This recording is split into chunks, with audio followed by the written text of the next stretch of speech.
Friends എല്ലാവർക്കും നമസ്കാരം. നമ്മുടെ ഇഷ്ടപരമ്പരയുടെ പുതുപുത്തൻ വിശേഷങ്ങളിലേക്ക് ഏവർക്കും സ്വാഗതം. അങ്ങനെ നമ്മുടെ അനുശ്രീ ദേവമംഗലത്തേക്ക് മടങ്ങിയെത്തിയിരിക്കുകയാണ്. അതിനുശേഷം എന്തൊക്കെയാണ് സംഭവിക്കാൻ പോകുന്നതെന്ന് നമുക്ക് നോക്കാട്ടോ. അപ്പോൾ ഈ വീഡിയോ ഇഷ്ടപ്പെട്ടുവെങ്കിൽ ഒന്ന് ചാനൽ സബ്സ്ക്രൈബ് ചെയ്ത് സപ്പോർട്ട് ചെയ്യണേ. അതുപോലെ ഹൈപ്പ് ചെയ്യാനും ലൈക്ക് ചെയ്യാനും ഒന്നും ആരും മറന്നു പോകരുതേ. അപ്പം നമുക്ക് വിശേഷങ്ങളിലേക്ക് കടക്കാം. അങ്ങനെ അനുശ്രീയായിട്ട് ബാലനും കൂട്ടരും ദേവമംഗലത്തേക്ക് മടങ്ങിപ്പോയതിനു ശേഷം നമ്മുടെ ഈ കൃഷ്ണമംഗലത്തുള്ളവരെല്ലാം അകത്തേക്ക് പ്രവേശിക്കുകയാണ്. അപ്പം ഇന്ന് തൻ്റെ മുന്നിൽ അരങ്ങേറിയ കാര്യങ്ങളൊക്കെ കാണുമ്പം അലോകിനോട് നല്ല ദേഷ്യം തോന്നുകയാണ് കേട്ടോ അനന്തന്. അതുകൊണ്ട് തന്നെ അലോകിൻ്റെ മുന്നിലേക്ക് ഇങ്ങ് കയറി നിൽക്കുക. ഇത്രയൊക്കെ തോന്നിവാസം ചെയ്തു കൂട്ടാൻ നിനക്ക് എങ്ങനെ ധൈര്യം വന്നിടാ? ഒരു പെൺകുട്ടിയുടെ ജീവിതം വെച്ചിട്ടാണോ നീ കളിക്കുന്നത് എന്നും ചോദിച്ചുകൊണ്ട് അലോകിൻ്റെ ചെകിടത്ത് തന്നെ ഒരെണ്ണം കൊടുക്കുക. അപ്പോൾ ഇത് കാണുന്ന രാജശ്രീക്കും അച്യുതനും നല്ല ദേഷ്യവും വരികയാണ്. അപ്പോൾ അച്യുതൻ പെട്ടെന്ന് അനന്തൻ്റെ മുന്നിലേക്ക് കയറി നിൽക്കുക. ഏട്ടാ, എൻ്റെ മകനെ അടിക്കാനായിട്ട് പറ്റില്ല. ഏട്ടന് എന്തെങ്കിലും ദേഷ്യം ഉണ്ടെങ്കിൽ എന്നെ അടിച്ചോളൂ, അവനെ തല്ലരുത്, അതിന് ഞാൻ സമ്മതിച്ച് തരത്തില്ല എന്ന് അച്യുതൻ തീർത്ത് അനന്തനോട് പറയാൻ കേട്ടോ. അത് കേൾക്കുമ്പോഴത്തേക്കും അനന്തൻ കൈ താഴ്ത്താണ്. എന്നിട്ട് പറയും, ഇവൻ ചെയ്തതൊക്കെ നല്ല കാര്യമായിട്ടാണോ നിനക്ക് തോന്നുന്നത്? അനുശ്രീയുടെ കല്യാണത്തലേന്ന് അവളെ ഭീഷണിപ്പെടുത്തി കിഡ്നാപ്പ് ചെയ്യുക, അതിനുശേഷം ഒന്നും അറിയാത്തതുപോലെ ഇവിടെ വന്ന് സംസാരിക്കുക, എന്തൊക്കെ ഇവൻ ഈ ചെയ്തു കൂട്ടിയിരിക്കുന്നത്? ഇവൻ ചെയ്തതൊക്കെ നല്ല കാര്യമായിട്ടാണോ നിനക്ക് തോന്നുന്നേ? ഇവനോട് പിന്നെ ഞാൻ എങ്ങനെയാണ് പ്രതികരിക്കേണ്ടത് എന്ന് ചോദിക്കുക. ദേ, ഇവനെ നല്ലത് ചൊല്ലി നീ വളർത്താത്തതിൻ്റെ കുഴപ്പം ഇതൊക്കെ എന്ന് അച്യുതനോട് പറയാൻ കേട്ടോ. ഏട്ടാ, എൻ്റെ മകനെ ഇവിടെ വന്ന് തല്ലിയത് ആ ബാലനും അയാളുടെ മക്കളും, അവർക്കെന്ത് ധൈര്യം ഇരുന്നിട്ടാ എൻ്റെ മോനോട് ഈ പ്രവൃത്തി ചെയ്തത്? അവൻ തെറ്റ് ചെയ്തു, അതേപോലെ തന്നെയല്ലേ അനുശ്രീയും, അവൾ തെറ്റ് ചെയ്തിട്ടില്ലേ എന്ന് ചോദിക്കാം. അപ്പോൾ പെട്ടെന്ന് രാജശ്രീ പറയും, ഇവിടെ വന്ന് എത്ര ധൈര്യം ഇരുന്നിട്ടാ ഇവന്റെ ഭാര്യയായിട്ട് ഈ കൃഷ്ണമംഗലത്ത് നമ്മുടെ കൂടെ അവൾ ജീവിക്കാൻ നോക്കിയത്? അത് നല്ല കാര്യമായിട്ട് അനന്തേട്ടന് തോന്നുന്നുണ്ടോ? ഏതെങ്കിലും പെൺകുട്ടികൾ ചെയ്യുന്ന കാര്യമാണോ അനുശ്രീ ചെയ്തേ എന്ന് ചോദിക്കാം. അപ്പോൾ അതിന് അനന്തനും ഉത്തരവില്ല കേട്ടോ. കാരണം അനുശ്രീ ചെയ്ത കാര്യത്തെപ്പറ്റി അവരെല്ലാവരും ചിന്തിക്കുകയുണ്ടായി. അമ്മ എന്താ ഒന്നും മിണ്ടാത്തത്? അലോകിന്റെ ഭാഗത്ത് മാത്രമാണോ തെറ്റ്?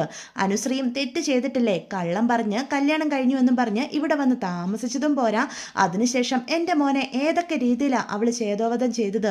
സാമ്പാർ എടുത്ത് തലയിലൊഴിക്കുക, ചുമ്മാ അവനെ ശാരീരികമായിട്ട് ഉപദ്രവിക്കുക, ഇതൊക്കെ ഏതെങ്കിലും പെൺകുട്ടികൾ ചെയ്യുമോ എന്ന് ചോദിക്കാം. അപ്പോൾ ഇന്ദ്രാമ പറയും, അനുക്കുട്ടി അങ്ങനെയൊക്കെ ചെയ്തതിന് വ്യക്തമായ കാരണമില്ലേ രാജശ്രീ എന്ന് ചോദിക്കുക.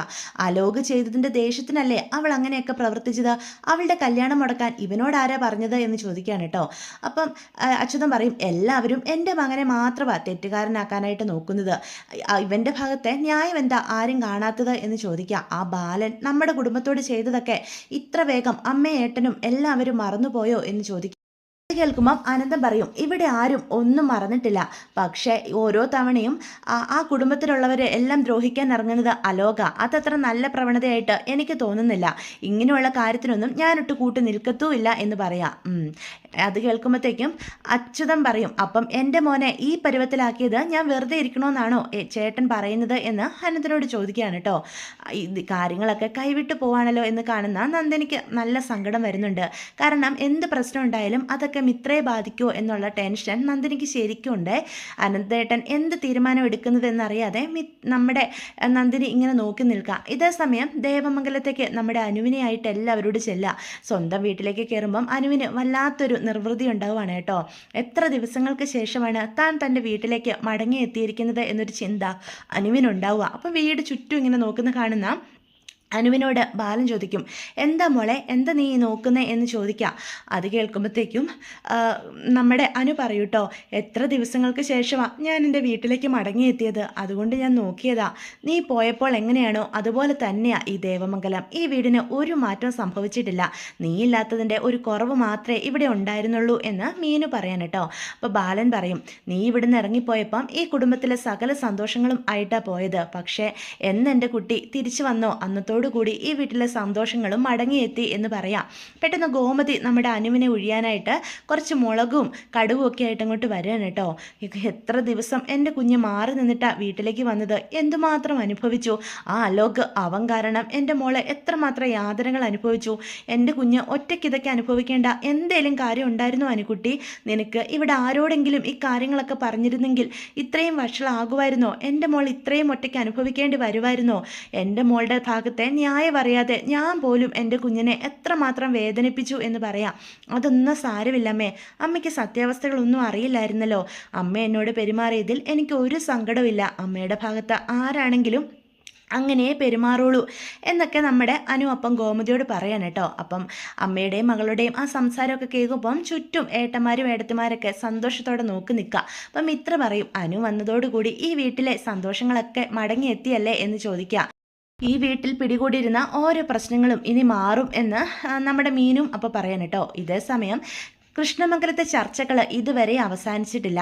അച്യുതൻ ചോദിക്കും, ചേട്ടാ നമ്മളോട് ഇത്രയേറെ ദ്രോഹം ചെയ്ത അവരെ വെറുതെ വിടാനാണോ ഏട്ടൻ ഉദ്ദേശിച്ചിരിക്കുന്നത് എന്ന് ചോദിക്കുക. നീ എന്താ പറയാൻ ഉദ്ദേശിക്കുന്നേ എന്ന് പെട്ടെന്ന് അനന്തൻ അച്യുതനോട് ചോദിക്കും. ഈ കുടുംബത്തിലെ മരുമകളെ വിളിച്ചോണ്ടാ അവർ പോയിരിക്കുന്നത്. അതിന് അലോകിൻ്റെയും മനുവിൻ്റെയും കല്യാണം കഴിഞ്ഞതാണോ എന്ന് അനന്തൻ ചോദിക്കുക. കല്യാണം കഴിഞ്ഞാലും ഇല്ലേലും ഇപ്പോൾ അനുശ്രീ ഈ നാട്ടുകാർക്ക് മുന്നിൽ അറിയപ്പെടുന്നത് എന്ത് പേരിലാ? കൃഷ്ണമംഗലത്തെ മകൾ എന്ന പേരിലല്ലേ? അലോകിന്റെ ഭാര്യ എന്ന നിലയിലല്ലേ അവക്കിപ്പം ഈ നാട്ടിൽ മുഴുവനും പേര്. അങ്ങനെയുള്ളപ്പം ഈ കുടുംബത്തിലെ മരുമകളെ എന്തടിസ്ഥാനത്തിലാ ബാലൻ വന്ന് കൂട്ടിക്കൊണ്ടു പോയത്? അവർക്കിട്ട് നമ്മളൊരു പണി കൊടുത്തേ പറ്റുവേട്ട എന്ന് പറയാം. നീ എന്താ ഉദ്ദേശിക്കുന്നത് എന്ന് അനന്തരപ്പ ചോദിക്കാം. മറ്റെന്ത്, നമ്മുടെ കുടുംബത്തിലെ മരുമകളെ ബാലൻ വന്ന് വിളിച്ചോണ്ട് പോയിട്ടുണ്ടെങ്കിൽ ആ കുടുംബത്തിൽ ജീവിക്കുന്ന ഇവിടുത്തെ പെങ്കൊച്ചില്ലേ, അവളെ നമുക്കും ഇങ്ങോട്ട് വിളിച്ചോണ്ട് വരണം. ഞാൻ മിത്രയുടെ കാര്യമാണ് പറയുന്നത് എന്ന് പറയാം. അപ്പോൾ അനന്തൻ എന്ത് മറുപടി പറയണമെന്നറിയാതെ നിൽക്കാം. ഏട്ടൻ എന്താ ഒന്നും പറയാതെ നിൽക്കുന്നത്?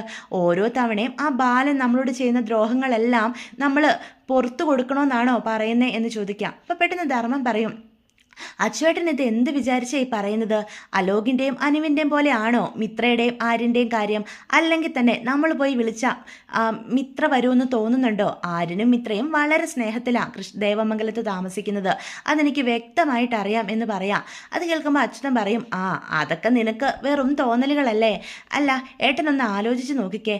ഇത്രയേറെ ദ്രോഹങ്ങൾ അലോക അവളോട് ചെയ്തിട്ടുണ്ടെന്നുള്ള ദേഷ്യം ഇപ്പം ബാലൻ്റെ മനസ്സിലും ഉണ്ടാകില്ലേ?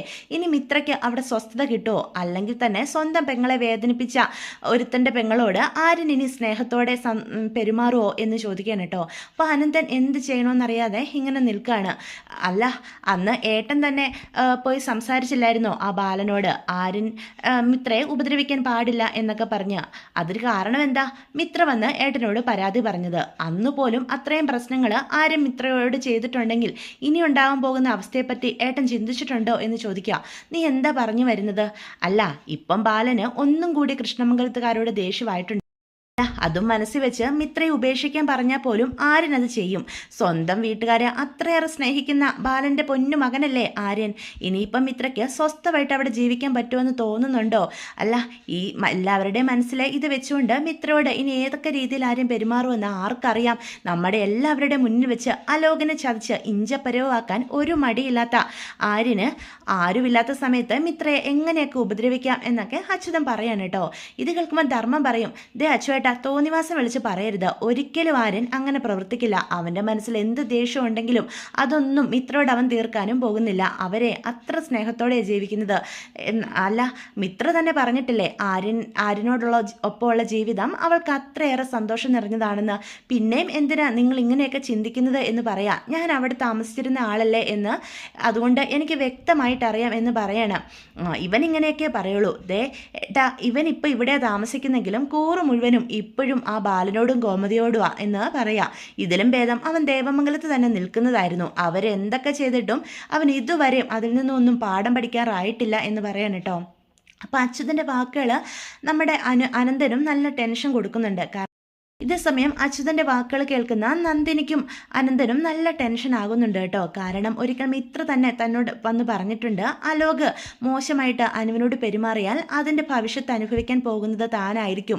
ആരും തന്നോടും ആ രീതിയിലെ പെരുമാറുള്ളൂ എന്ന് പറഞ്ഞിരിക്കുന്ന കാര്യം അനന്തൻ്റെ മനസ്സിലേക്ക് കടന്നു വരികയാണ്. ഇപ്പം ഇത്രയേറെ മോശം പ്രവൃത്തി അലോക് അനുശ്രീയോട് ചെയ്ത കാര്യം ദേവമംഗലത്ത് എല്ലാവർക്കും അറിയാം. അതുകൊണ്ട് തന്നെ ഇനി മിത്രയുടെ ജീവിതം എന്താകും എന്നൊരു ചിന്ത അനന്തന് ഉണ്ടാവുകയാണ് കേട്ടോ. അതിനുവേണ്ടി തന്നെയാണ് അച്യുതൻ അങ്ങനെ പറയുന്നതും. അപ്പം അനന്ത റൂമിൽ പോയി ഇതിനെപ്പറ്റി ഇങ്ങനെ ചിന്തിച്ചിരിക്കുകയാണ് കേട്ടോ. അപ്പോൾ അടുത്തേക്ക് നമ്മുടെ നന്ദിനി വരിക. എന്താ അനന്തേട്ടാ ഈ ചിന്തിക്കുന്നത് എന്ന് ചോദിക്കുക. അല്ല, അച്യുതൻ പറഞ്ഞ കാര്യത്തെപ്പറ്റിയാണ് ഞാൻ ചിന്തിച്ചത്. ഇനിയിപ്പം ദേവമംഗലത്തെ എല്ലാവർക്കും അലോകിനോടുള്ള ദേഷ്യം നമ്മുടെ മകളോട് തീർക്കുമോ എന്ന് എനിക്ക് പേടിയുണ്ട് എന്ന് പറയാം. അത് കേൾക്കുന്ന നന്ദിനി പറയും, അച്യുതൻ പറയുന്നത് കേട്ട് അനന്തേട്ടൻ അതെല്ലാം വിശ്വസിച്ചോ? മിത്ര തന്നെ പറഞ്ഞിട്ടില്ലേ അവൾക്ക് അലോകിനോടൊപ്പമുള്ള ജീവിതം അത്രയേറെ സന്തോഷമാണെന്ന്? അതൊക്കെ പറഞ്ഞിട്ടുണ്ട്. പക്ഷേ അവർ രണ്ടുപേരും പ്രണയിച്ച് കല്യാണം കഴിച്ചവരല്ല. നിവൃത്തികേടുകൊണ്ടാ ആര്യൻ നമ്മുടെ മകളുടെ കഴുത്തിൽ താലി കെട്ടിയത്. ഇപ്പം അവൻ്റെ പെങ്ങളോട് ഇത്രയും വലിയ ദ്രോഹം ചെയ്ത അലോകിൻ്റെ പെങ്ങളായ മിത്രയോട് ക്ഷമിക്കാനായിട്ട് ആര്യന് സാധിക്കുമോ? ഇന്ന് തന്നെ ആര്യൻ എന്തുമാത്രം ദേഷ്യത്തോടു കൂടിയ അലോകിനോട് പെരുമാറിയത്. ബാലനേക്കാളും ഗോമതിയെക്കാളും എല്ലാം ദേഷ്യം ആർക്കായിരുന്നു? ആര്യനായിരുന്നില്ലേ എന്ന് ചോദിക്കുകയാണ് കേട്ടോ. അപ്പം നന്ദിനി പറയും, ഏയ് അച്യുതൻ പറഞ്ഞത് കേട്ട് അവൻ പറഞ്ഞതുപോലെ അവളെ കൂട്ടിക്കൊണ്ട് വരാനൊന്നും അനന്തേട്ടൻ ശ്രമിക്കേണ്ട. അത് ശരിയാകുമെന്ന് എനിക്ക് തോന്നുന്നില്ല. അല്ലെങ്കിൽ തന്നെ മിത്ര വരാൻ കൂട്ടാക്കുമെന്ന് തോന്നുന്നുണ്ടോ? അവൾക്ക് ആ വീട് അത്രയേറെ സന്തോഷവും സമാധാനവും കൊടുക്കുന്നുണ്ടെന്നല്ലേ പറഞ്ഞത്? കൃഷ്ണമംഗലത്ത് അവൾ ഇവിടെ താമസിച്ചതിലും സന്തോഷത്തോടെ അവിടെ നിന്നല്ലേ പറഞ്ഞത് എന്ന് ചോദിക്കാൻ കേട്ടോ. അത് കേൾക്കുമ്പം അനന്തം പറയും, അത് ചിലപ്പം നമ്മളോട് ബോധിപ്പിക്കാനായിട്ട് അവൾ കള്ളം പറഞ്ഞതാണെങ്കിലോ? അവളുടെ ജീവിതത്തിൽ ഒരുപാട് സഹായം ചെയ്തവരാ ദേവമംഗലത്തുള്ളവർ. അങ്ങനെയുള്ളപ്പം നമ്മൾ രണ്ടുപേരും സങ്കടപ്പെടണ്ടെന്ന് കരുതിയും അവരുടെ തല ആരുടെ മുന്നിൽ തലതാഴ്ത്തി നിൽക്കാൻ പാടില്ല എന്നതുകൊണ്ടും അവൾ പറഞ്ഞതാണെങ്കിലോ എന്ന് ചോദിക്കുക. ഇനി ആര്യൻ നമ്മുടെ മോളോട് മോശമായിട്ട് പെരുമാറിയാലോ എന്നൊക്കെയുള്ള ചിന്ത അനന്തിൻ്റെ മനസ്സിലേക്കും കടന്നു വരികയാണ് കേട്ടോ. ഇതേ സമയം അച്യുതനും രാജശ്രീയും അലോകും കൂടി സംസാരിക്കുക. എന്തായാലും നമ്മൾ ആഗ്രഹിച്ചതുപോലെ തന്നെ ആ പെണ്ണ് നമ്മുടെ തലയിൽ നിന്ന് ഇറങ്ങിപ്പോയിട്ടുണ്ട് എന്നൊക്കെ അച്യുതൻ പറയുന്നുണ്ട് കേട്ടോ. എങ്കിലും അവളുടെ ഒരു ധൈര്യം സമ്മതിക്കണം അല്ലേ അച്ചുവേട്ട എന്ന് രാജശ്രീയും ചോദിക്കുന്നുണ്ട്. എത്ര ധൈര്യം ഇരുന്നിട്ടാ അവൾ ഈ വീട്ടിൽ ഇവൻ്റെ ഭാര്യയായിട്ട് ഇവിടെ വന്ന് താമസിച്ചത്? അല്ല, നിനക്കെങ്കിലും ഞങ്ങളോടൊരു വാക്കു പറയായിരുന്നു എന്ന് രാജശ്രീ അലോകിനോട് പറയുന്നുണ്ട്. എൻ്റെ മോനെ ഇത്രയേറെ ദ്രോഹിച്ചവരെ വെറുതെ വിടാൻ പാടില്ല അച്ചുവേട്ട എന്ന് പറയൂട്ടോ. അപ്പം അച്യുതൻ പറയും, അവർക്കുള്ളത് എത്രയും വേഗം തന്നെ ഏട്ടൻ കൊടുക്കും എന്ന് പറയാം. അല്ല, അനന്തേട്ടൻ മിത്രയെ കൂട്ടിക്കൊണ്ട് വരാൻ പോകുമെന്ന് തോന്നുന്നുണ്ടോ എന്ന് ചോദിക്കുക. പിന്നല്ലാതെ ഏട്ടൻ പോവുക തന്നെ ചെയ്യും. ഏട്ടൻ്റെ മനസ്സിലൊരു കരട് വീണിട്ടുണ്ട്. അത് നമുക്ക് ആളി കത്തിക്കണം. മിത്രയും ആര്യനും തമ്മിലുള്ള ബന്ധം നമുക്ക് എങ്ങനെയെങ്കിലും അവസാനിപ്പിക്കണം. അല്ലെങ്കിൽ ഏട്ടനും ദേവമംഗലത്തുകാരോട് ഒരു സ്നേഹം ഉണ്ടാകും. സ്വന്തം മകൾ ജീവിക്കുന്ന വീടല്ലേ, അവിടെയുള്ളവരോട് ദ്രോഹം ചെയ്യാൻ ഏട്ടൻ അല്ലെങ്കിൽ ഒരിക്കലും സാധിക്കില്ല എന്ന് പറയാം. അപ്പം രാജശ്രീ പറയും, അത് അച്ചുവേട്ടൻ പറഞ്ഞത് നേരാ. മിത്രയുടെയും ആര്യൻ്റെയും കല്യാണക്കാരെയും ഒക്കെ അറിഞ്ഞപ്പം മുതൽ അനന്തേട്ടന് എന്തൊക്കെയോ ഒരു ഏട്ടൻ്റെ മനസ്സിൽ മിത്രയുടെയും ആര്യൻ്റെയും കല്യാണമൊക്കെ വഹിച്ച ഒരു മട്ടും ഭാവമൊക്കെയാണ് കാണുന്നത്. വേണമെങ്കിൽ ആഡംബരപൂർവ്വം അവരുടെ കല്യാണം നടത്താനും ഏട്ടൻ ഒരുങ്ങും. അതിനു മുന്നേ തന്നെ മിത്രയും ആര്യനെയും പിരിക്കണം. അതിന് കിട്ടിയ ഒരു അവസരമായിട്ട് നമുക്കിത് ഉപയോഗപ്പെടുത്തണം. അതുമാത്രമല്ല, ഇനി ആ കോടീശ്വരൻ്റെ മകളുമായിട്ടുള്ള കല്യാണം അത് എത്രയും വേഗം നടത്തണം എന്ന് പറയാം. അതുകൊണ്ട് തന്നെ ഏട്ടനെ പിണക്കാൻ പാടില്ല. നമ്മുടെ കൂടെ തന്നെ ഏട്ടൻ വേണം. അത് നമ്മുടെ ആവശ്യമാണ് എന്ന് പറയാൻ കേട്ടോ അച്യുതൻ. നമ്മൾ ഉദ്ദേശിക്കുന്ന പോലെയൊക്കെ കാര്യങ്ങൾ നടക്കും അച്ചുവേട്ടാ എന്ന് രാജശ്രീ അപ്പോൾ ചോദിക്കുക. നടക്കും, ഇല്ലെങ്കിൽ നടത്തണം എന്ന് അച്യുതൻ പറയാൻ കേട്ടോ. നമ്മൾ ആഗ്രഹിച്ച പോലെ തന്നെ കാര്യങ്ങൾ നടത്തും. ഒരിക്കലും ദേവമംഗലത്തുള്ളവരോട് ഏട്ടനടുക്കാൻ ഞാൻ ജീവിച്ചിരിക്കുമ്പോൾ സമ്മതിക്കില്ല എന്ന് പറയാണേ. സമയം ദേവമംഗലത്ത് നമുക്ക് സന്തോഷ നിമിഷങ്ങളൊക്കെ കാണാനായിട്ട് സാധിക്കും കേട്ടോ. നമ്മുടെ അനു തിരിച്ചു വന്നതോടുകൂടി അവിടെ നഷ്ടപ്പെട്ടു പോയ സന്തോഷവും സമാധാനവും ഒക്കെ മടങ്ങി എത്തിയതുപോലെയാണ് എല്ലാവരും അനുവിൻ്റെ തിരിച്ചുവരവ് ആഘോഷമാക്കി മാറ്റാനായിട്ടാണ് തീരുമാനിച്ചിരിക്കുന്നത്. നമ്മുടെ ഗോമതി ആണെങ്കിൽ അനുവിന് ഇഷ്ടപ്പെട്ട ആഹാരമൊക്കെ ഉണ്ടാക്കി അനുവിനെ കഴിപ്പിക്കുന്നതും, ഇത്രയും ദിവസം എൻ്റെ മോള് ഇഷ്ടമില്ലാത്തതൊക്കെയല്ലേ കഴിച്ചത് എന്നൊക്കെ പറഞ്ഞ് ഓരോന്നൊക്കെ കഴിപ്പിക്കുന്നതും ഒക്കെ നമുക്ക് കാണാൻ കഴിയും കേട്ടോ. ആര്യനും വളരെയേറെ സന്തോഷത്തോടു കൂടി മിത്രയോട് സംസാരിക്കുന്നത് ഒക്കെ കാണാൻ സാധിക്കും. തനിക്ക് ഈ കാര്യം അറിയാവായിട്ട് ഞങ്ങളോട് മറച്ചു വെച്ചത് ഒട്ടും ശരിയായില്ല എന്ന് പറയുന്നുണ്ട്. അപ്പം മിത്ര പറയും, ആര്യ മനഃപൂർവ്വമല്ല, അനുവിന് വാക്ക് കൊടുത്തതുകൊണ്ടാ എന്ന് പറയാം. എനിക്കറിയായിരുന്നു അനു ഒരിക്കലും ഞങ്ങളെ വേദനിപ്പിച്ചുകൊണ്ട് അവളൊരു തെറ്റ് ചെയ്യത്തില്ലെന്ന്. ആ അലോക്, ആ ഫ്രോഡാ അവളെ ഭീഷണിപ്പെടുത്തിയതുകൊണ്ടല്ലേ ഇങ്ങനെയൊക്കെ സംഭവിച്ചത്. ജീവനുമായിട്ടുള്ള കല്യാണം നടക്കാതെ പോയതിനും കാരണക്കാരൻ അലോക.